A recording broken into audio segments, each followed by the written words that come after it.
إذا الشعب يوما أراد الحياة فلا بد أن يستجيب القدر ولا بد لليل أن ينجلي ولا بد للقيد أن ينكسر. If the people want to live, destiny must say yes, and the night must lift up and the shackles must break. Those powerful words by 1930s Tunisian poet Abul Qasim al-Shadbi were chanted by both Tunisian and Egyptian protesters as they set about dislodging their respective presidents from power. What was striking during those protests in both Tunisia and Egypt, though, was the virtually total absence of anti-American slogans. Some protesters even waved placards which read, "Yes, we can." Does that sound familiar to you?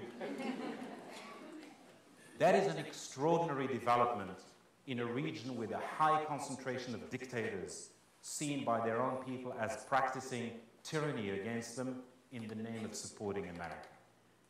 Anti-American sentiment in that environment wasn't difficult to find in different parts of the region at different times in recent decades. The fact that anti-American slogans have not bloomed or flourished during the so-called Arab Spring is perhaps an indication that the young in particular see the solution to their country's problems elsewhere. What we know for sure is that they increasingly see themselves as part of a global community looking for a new world of modernity and justice. Not only that, young Arabs have been demonstrating mostly peacefully for months. Take Yemen, for example, a country where not only Al-Qaeda is said to be very active, but also a very conservative society that has traditionally been armed to the teeth. Before young Yemenis get into the squares of protest in the capital Sana'a and elsewhere, sometimes led by women protesters, they put their weapons aside. That's been going on for months now, even while the Yemeni security forces either threaten to open fire on them or actually do open it indeed. These are new and very significant signs of a desire to move from violent means, now thought by many protesters in North Africa and the Middle East, to often make problems much more complicated than they were to start with, to peaceful means that can deliver and have delivered. The overthrow of two of the region's most formidable dictators, Ben Ali of Tunisia and Mubarak of Egypt, are two very good cases in point. That seems to bode well for hope and for the future of relations between the Arab-Muslim world and the United States in my book. But America has to resolve the conundrum that every country faces between the pursuit of its values or of its interests in conducting its foreign policy. There are all sorts of forces that may not necessarily always see a benefit in real change in North Africa and the Middle East. Some of those forces are Arab, some are Israeli, as there are concerns in Israel that a more democratic Egypt could undermine the Camp David Accord. Some of those forces could be Iranian, as the regime in Tehran may feel threatened by the collapse of its ally in Damascus, for example. One or more of those forces and considerations could compound pressure on the United States to go in a particular direction in dealing with the so-called Arab Spring. What I am hearing from the administration, though, and even from many of its critics in Congress, for example, is that they all accept the premise that change has come to North Africa and the Middle East. In 1949, while the world was still busy picking itself up from the ravages of the Second World War, Arthur Miller published his famous play, which you all know, Death of a Salesman.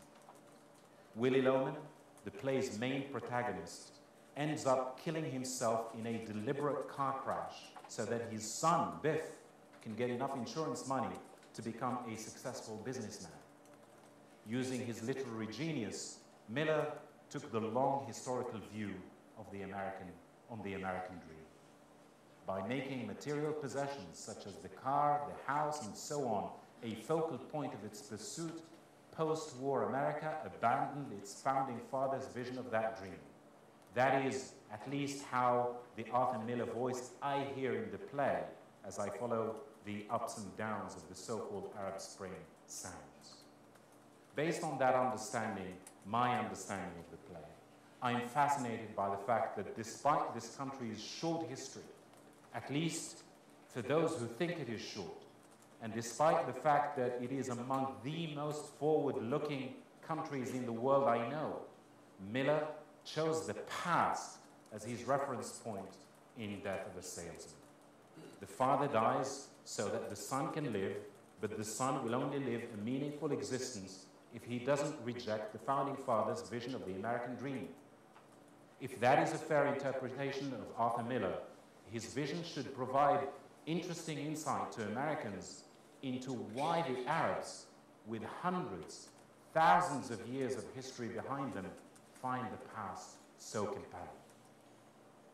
Fast forward to from 1949 to 2010, when another salesman died, also willfully. The death this time, however, is not allegorical, and it's not in America. It is in Tunisia, and literally real.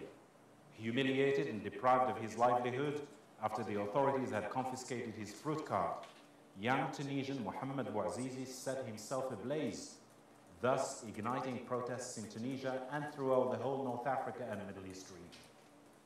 Nobody knows yet whether Bouazizi's self-immolation is a repudiation of the past or enough of it to bring about meaningful change and modernity to the region.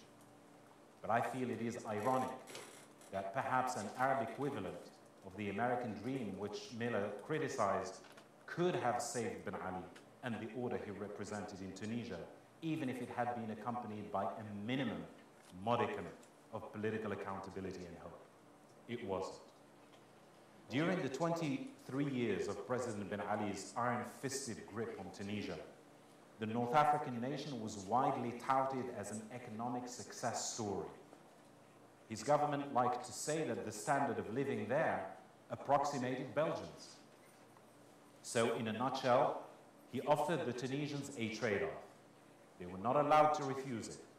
Give me your poor and your hungry and your wretched, but also your political freedoms.